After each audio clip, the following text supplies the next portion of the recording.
I didn't just glow up. I realized half my confidence back then was straight delusion. So in the last episode, I talked about this idea that I'm building this with you, not for you, because this space is for people who truly want to grow, period. So before I tell you how things change, I think you need to see where I was. Now let's talk about these pictures. First of all, y'all are gonna learn real quick, if you haven't already, that I am not ashamed of my past. I don't try to hide it. So these pictures, they've always been on my Facebook page, but since y'all don't know me like that yet, I want to share them here just to catch you up on my journey. And listen, I was confident back then. I'm confident now too, because baby, you couldn't tell me Nathaniel. You couldn't tell me I wasn't dressed. I love my Banana Republic looks, my Express, my cute little boutique stores. Like, my outfits were cute. But when I look back now, I be like, girl, who dressed you? And what was going on with my hair? Honey, this ain't it. And I think a lot of us do that. We look back at old versions of ourselves like we were supposed to know then what we know now. But growth doesn't work like that. You don't wake up one day fully formed. You evolve, you learn, you adjust. And what's funny is, I wasn't pretending back then. I really believe I was serving the people, okay? Like I was giving. That's when I realized something though. Confidence and awareness are not the same thing. Like, I had confidence, I just didn't have clarity yet. And that doesn't make the old version of me wrong. It just means she hadn't been introduced to certain standards yet. It's not like somebody sat me down and said, Patty, this is how you elevate. I was doing the best I could with what I knew at the time. And for me, the shift didn't start with my clothes. It started with a quiet moment where I realized, okay, something's gotta change. Not because I wasn't confident, but because I wanted to be more intentional.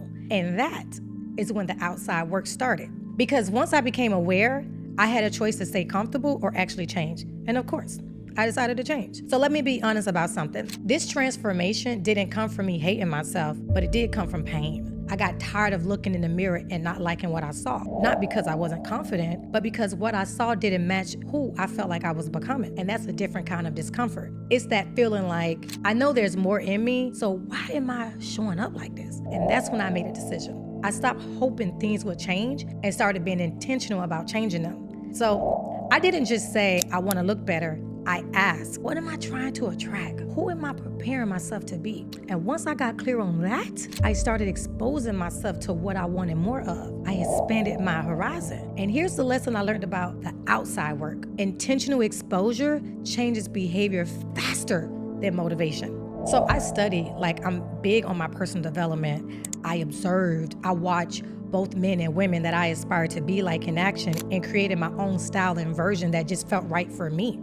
I paid attention to the rooms I wanted to belong in, and I didn't just wing it, I invested in my learning. So I literally became like a certified image consultant because I wanted to understand my own style instead of guessing it. I wanted refinement, I wanted intention. And honestly, I wanted to help other women too, and men, especially women when they're in transition, find their own unique style and elevate it, because style isn't about copying people, it's about alignment. That word alignment, that's my word for this year, y'all. So I started asking myself questions like, does this reflect where I'm going? We've all heard the phrase, dress for the job you want and not the one you have. If you look good, you feel good. If you feel better, you do better. I really lived that. At work, I looked like the executive before it showed up on paper. Not because I was pretending, but because I've always been a leader. The title just caught up later. And not for nothing, I felt like I started looking better and better every year. Thank God for that. Clock it. But here's the real gem. When you're intentional, the outside starts responding. Not overnight, not some magic wand, but consistently.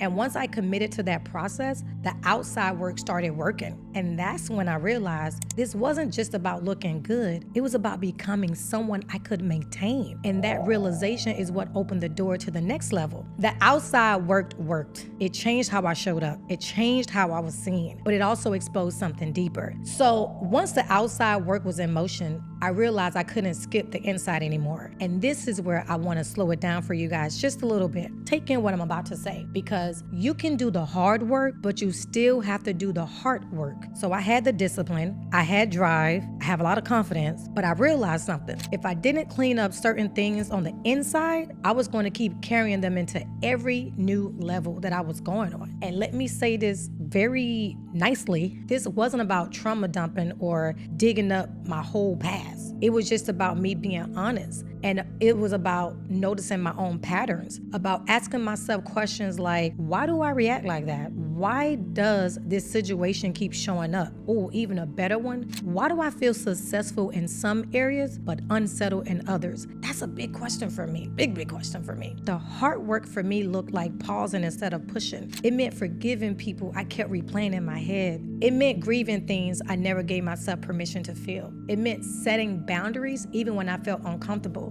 Not because I was mad, but because I was maturing. I had to heal the part of me that thought love, approval, or validation had to be earned through performance. And here's what the hard work taught me. If you don't heal what's underneath, you'll keep recreating the same life at higher levels. And I'll be brutally honest, a lot of this didn't happen out loud. It happened in quiet moments. My conversations with God, I love to journal, talking with my inner circle of like-minded women. I love them. Thank you, ladies. You know who you are. Sitting with myself without distractions. And I realized something important. You can look put together and still be carrying emotional clutter. You can be high performing and still be operating from old narratives.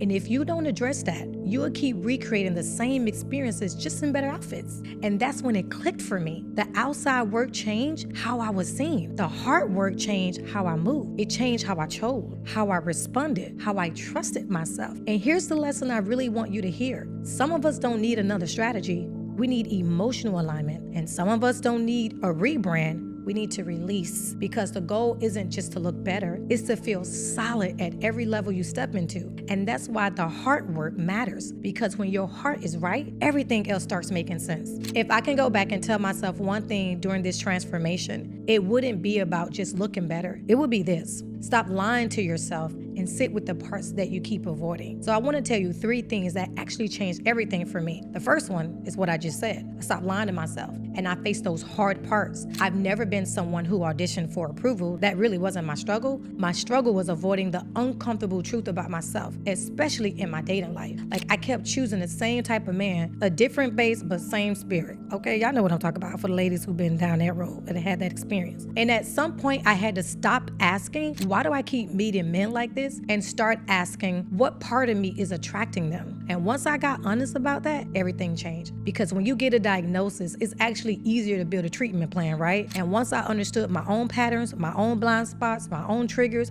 baby, I could smell manipulation from a mile away. I was like, nope. Immediately. And not because I was cold, it was because I became clear. And I'll say this too, when God was trying to talk to me, I needed to listen. Some of my pain could have been avoided if I stopped thinking I knew better. Because let's be real, I'm not bigger than him. He was going before me and I was over here making U-turns, sis, running the same playback like I was on a football field making a wrong call every time. And eventually I had to accept discernment isn't punishment, it's protection. The second thing is, I'm actually a very energetic person. I have good energy, like contagious energy. Once I decided I'm doing something, I get hyped, I'm motivated, I'm all in. But what I had to learn is this: motivation alone isn't enough if everything is on you. And I can't do everything myself. I don't need to. Part of my growth was learning how to let things go, how to hand things off, how to trust other people to support the vision, and also being okay when things aren't perfect. That was big for me because I like things done right. But right doesn't always mean me. And once I stopped trying to carry everything by myself, my energy stayed high, but my life felt lighter. And that's when my confidence really just locked in, because I wasn't exhausted anymore. I wasn't overextending. I was moving from a place of choice, not pressure. And the third thing, I got clear. I stopped ignoring what I already knew. I've always been someone who thinks things through. I've never been impulsive, but once my mind is made up, it's made up. But what I had to learn was this: clarity doesn't mean anything if you keep overriding it. I had moments where I knew something wasn't aligned, but I talked myself out of it. And not because I didn't understand, but because I didn't want to accept it. So the real shift for me was getting honest about what I already knew and actually honoring it. I started choosing clearer boundaries, calmer conversations, relationships that made sense, not what just felt familiar. And then my faith played a real role here too. And not in a sit back and wait kind of way, but in a pay attention kind of way, right? Because I feel like when God was showing me things, I had to stop pretending I didn't see them. And once I did that, my decisions got clearer, my life got lighter, and I stopped running things back just because they were comfortable. And when I really look at it, once I got honest with myself, once I stopped avoiding the hard parts, once I stayed consistent and stopped trying to do everything alone, that's when my life started lining up. It wasn't perfect, it wasn't overnight, but it was real. So let me just say this, and this is real talk. I used to think if I just look better, I'll feel better. And let me be clear, looking better did help. I'm not gonna sit here and lie, but it didn't heal me. I learned that real quick because I could look good, I could walk in a room confident, get attention, and still avoid the conversations I didn't want to have with myself. The truth is, looking better didn't fix my patterns. It didn't change what I tolerated. It didn't even stop me from choosing the same type of situations. What actually changed me was being honest. Honest about what I was avoiding. Honest about what I kept repeating. Honest about the parts of me that needed work, not a filter. That glow up got attention, but the hard work, that gave me peace. And I'm going to tell you something. Peace hit different. Peace is waking up and not second guessing yourself. Peace is walking away without explaining. Peace is not forcing what's not for you. So yeah, the glow up looks good, but peace is the real flex. Let me say this with love. Being aware is nice, but awareness without accountability doesn't change anything. You can notice a pattern, you can understand where it came from, but honesty with yourself is what activates change. Accountability sounds like, okay, I see what keeps happening here. What am I willing to do differently? And at some point, it stops being about what keeps happening to you and starts being about what you choose. And not because you're wrong, not because you failed, but because growth requires ownership. You can look good repeating the same lesson. You can be confident and still choose familiar situations. But when you hold yourself accountable without shame, without beating yourself up, that's when patterns lose their power, because what you don't heal and what you don't take responsibility for will keep showing up. And I want better for you, because once you know better, you deserve to live better.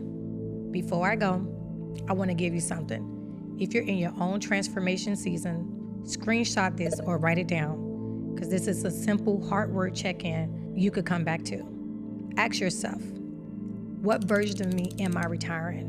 What emotion do I keep avoiding? And what boundary do I need to honor this month? That's it. Don't overthink it.